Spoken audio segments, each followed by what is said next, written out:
He wasn't born a star. He was born struggling. From the very first breath, Sylvester Stallone's life started with a challenge. During birth, the doctors had to use forceps, and a slip damaged a nerve, leaving parts of his face paralyzed. His slurred speech and crooked smile would later become iconic, but back then, it just meant he was different. He was bullied, laughed at, and told he'd never fit in. Growing up in the rough neighborhoods of New York, young Sly didn't have much, not money, not praise, not even confidence. He was shuttled between schools, battling learning disabilities, never quite belonging anywhere. He wasn't the fastest, or the smartest, or the best at anything, except dreaming. He loved the movies. Sitting in the dark theaters, watching larger-than-life heroes conquer impossible odds, Sylvester didn't just admire them, he wanted to be one. Not just the guy on the screen, but the one writing the story. But life didn't make it easy. After school, he drifted. He worked odd jobs, cleaning cages at zoos, sweeping floors, even acting in adult films just to pay rent. He was broke, rejected, constantly, and sleeping in a tiny, run-down New York apartment that barely had heat. Still, he believed.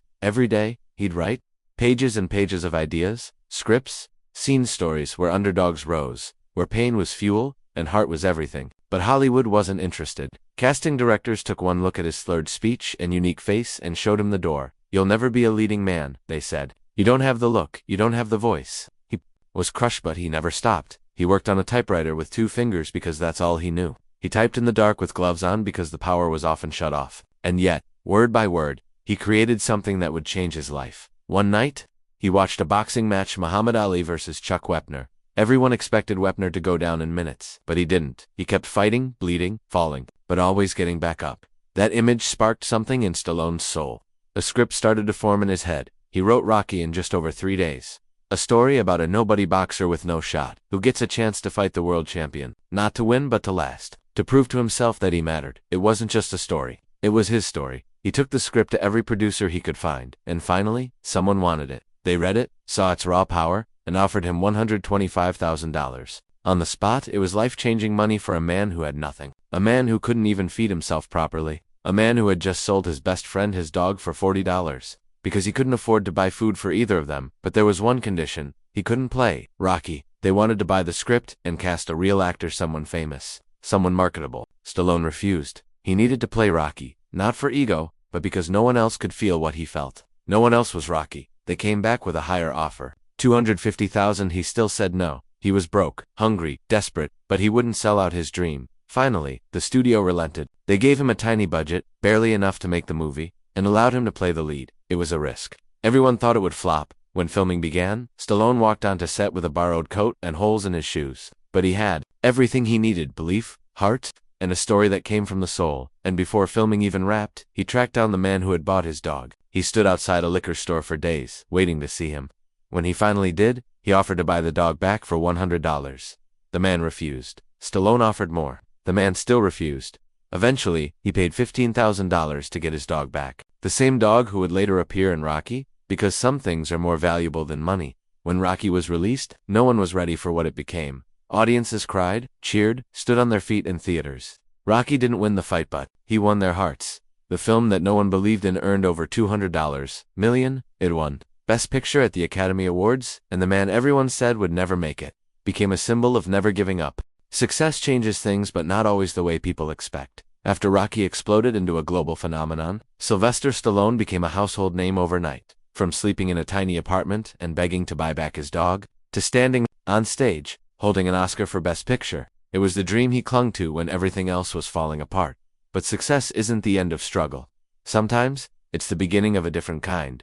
People began calling him a one-hit wonder. He got lucky, they whispered. He's not a real writer, not a real actor. Studio heads were hesitant to trust him with creative control again. Audiences began to wonder if he could do anything else besides play Rocky Balboa. But Sly knew something they didn't. He didn't get lucky, he earned it. He didn't just dream the story, he lived it. So, while the world tried to box him in, Stallone went back to work. Quietly, relentlessly, he poured himself into a sequel, Rocky II, not to repeat the magic, but to finish the journey.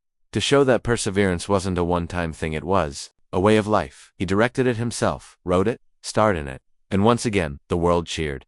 But this time, it wasn't about proving something to the world, it was about proving something to himself. Still, Stallone wasn't satisfied with being just Rocky. He wanted to show the world he could do more. So, he created another character this time, a quiet, tortured war veteran named John Rambo. The film First Blood wasn't just action, it was heartache. It was a story of trauma, survival, and the loneliness of soldiers forgotten by the world. They served, it resonated with millions. The film wasn't just a hit, it was a message. But critics didn't make it easy. Every time Stallone created something new, they tore it apart. They said he was too muscular, too emotional, too simple, too loud. But none of that stopped him, because Sylvester Stallone wasn't chasing fame. He was chasing truth. Truth about struggle, about grit, about what it means to keep getting up every time life knocks you down. He started training harder, waking up at dawn, running until his legs gave out, lifting weights until his muscles trembled. Every role he took, he lived, fully, physically, mentally. He wrote screenplays with sweat on his forehead. He rehearsed lines in mirrors with tears in his eyes.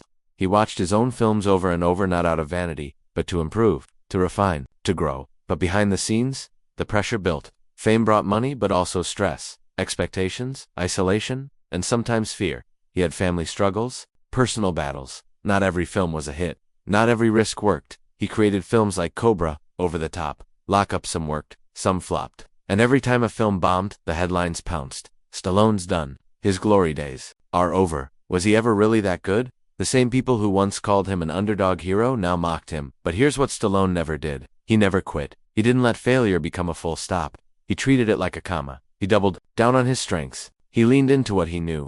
Heart, courage, discipline. He kept writing. He kept showing up. Even when critics laughed. Even when fans forgot. Even when the spotlight moved on to younger, newer stars. He stayed standing. And when he felt the world slipping from beneath his feet again, he returned to where it all began. He wrote Rocky Balboa, the 6th installment in the franchise, a movie that no one asked for, a script that studios said was too late, too old, too slow. They didn't believe the world wanted to see an aging boxer fighting not just opponents but time, grief, loneliness, and relevance. But Stallone knew, because he was Rocky, and he still had something to say. And when Rocky Balboa hit theaters, people remembered. They remembered why they loved this character, why they loved him. Because it wasn't just a boxing movie. It was a mirror, a message, a reminder that it's never too late to fight for what you believe in. That even when you're past your prime, even when the crowd is gone, even when life beats you down, you can still rise.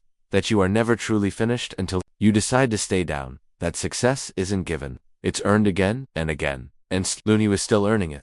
There's something different about a man who's been counted out, buried by the world, and still chooses to rise. That's Sylvester Stallone. After Rocky Balboa, most actors would have stopped. Most people would have accepted the legacy, stepped away, and faded quietly, but not him. Because Stallone never wanted to be remembered for what he used to be. He wanted to prove that greatness isn't a moment. It's a mindset. While Hollywood focused on trends, he focused on truth. While younger stars came and went, he stayed in the fight, slowly building something new, something bigger. That something was called the EXPENDABLES. An idea born from the same grit that had driven him since day one. A team of tough, aging warriors who still had fire in their veins. Actors who had lived, struggled, and fought both on-screen and off. It wasn't just a movie, it was a statement. That age is just a number. That relevance is earned, not granted. That legends don't retire, they reload. He wrote it, directed it, starred in it. He even did his own stunts, shattering bones and tearing muscles because he didn't know any other way. If he was going to tell a story about not giving up, he was going to live it. And the audience, they showed up in droves. The Expendables became a global hit, a franchise proof that a man in his 60s could still own the screen, dominate the box office, and outwork everyone. Stallone wasn't just surviving, he was peaking again. But it didn't stop there. In 2015, nearly 40 years after Rocky first hit theaters, he returned in a way no one expected with Creed. But this time, he wasn't the fighter in the ring, he was the mentor.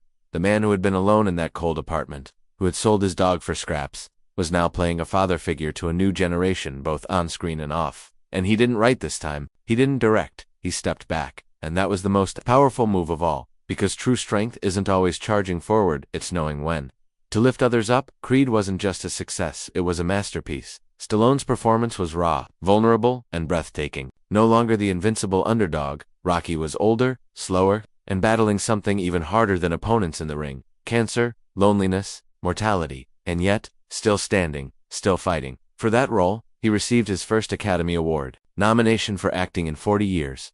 And when he stood in that room, surrounded by peers, by critics, by fans who had doubted him, abandoned him, written him off, he smiled, because he had already won. His legacy wasn't just carved in film history, it was carved into the hearts of everyone who ever felt like an outsider, everyone who ever got rejected, laughed at, told they weren't good enough, everyone who had a dream, but didn't know if they'd survive long enough to see it come true. Sylvester Stallone didn't just become a success, he became a symbol, A living, breathing reminder that pain has purpose.